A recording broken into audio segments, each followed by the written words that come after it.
Oh man, a younger me would not have worn gloves, but I think I spend most of my seasons fighting with my hands because they get all cracked and screwed up in the winter, and that is miserable. So, besides my little diatribe about gloves, we're going to talk about digging holes. A lot of the best pieces of advice that I've gotten have been standing around talking with friends between watch turnovers or playing hearts on the mess deck or fishing off the back of a ship. You just get some real tangible life advice that you don't quite get anywhere else. I learned a lot from my parents. They're still around. Fantastic. But this lesson is not a lesson I learned from my veteran comrades. I learned this here in Northwest Pennsylvania, working at a local gas utility company. So this is a spud bar or a tamping bar. It's got a sharp flat edge and a tamping heel. And so this goes down in your hole. I have mine conveniently marked at 36 inches. That way I know that my holes are now deeper than the frost line and I can stop digging.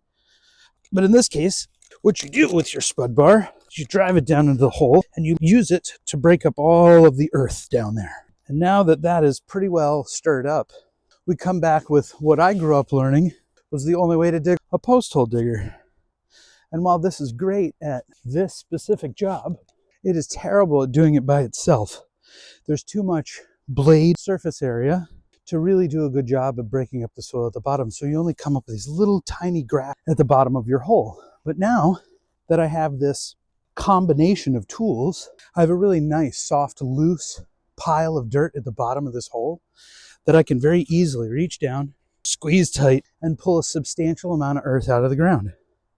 Now this may seem logical, and when I present it like this, it doesn't seem all that amazing, but the thing that I've learned in meeting so many different people in my lifetime, in so many different situations, is that there's always something more to be learned from the people that you encounter in your day-to-day. So share this video. See if other people have comments to add about how we can do this more effectively. Or how do you make it? I know I could go call a guy with a post hole auger and blow this hole out. Or my dad uses a pressure washer and a shop vac. What ways do you have? Let me know in the comments. So that's it. Nothing super amazing. Things are slow going here. And now, as you can see, this is a 36-inch hole that I can drop one of my retaining wall studs into. So that's basically it. We've got a 36-inch hole that I'm not terribly out of breath. I'm not terribly in shape either. So that's it. Digging holes. That's what it is. Thanks, everybody.